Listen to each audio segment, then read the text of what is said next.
മദീനക്ക് ഒരു പവിത്രത ഉണ്ട്. എന്താ മദീനന്റെ പവിത്രത? എന്നെ ആരെങ്കിലും സിയാറത്ത് ചെയ്യാൻ വേണ്ടി വന്നാൽ ലാ തുഅ്മിലുഹു ഹാജത്തുൻ ഇല്ലാ സിയാറത്തി, എന്നെ സിയാറത്ത് ചെയ്യലല്ലാതെ മൂപ്പരുടെ വരവിന് വേറെ ഒരു ലക്ഷ്യവും ഇല്ല.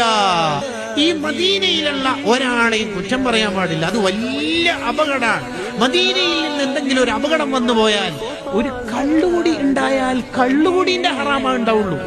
കള്ളുകുടിന്റെ ഹറാമേ ഉണ്ടാവുള്ളൂ എന്ന് പറയാൻ ചെറുതാക്കല്ല, ശേഷം വരാൻ പോകുന്ന ആശയത്തിന് വലുതാക്കുകയാണ്. വ്യഭിചരിച്ചാൽ വ്യഭിചരിച്ച ഹറാമേ ഉണ്ടാവുക.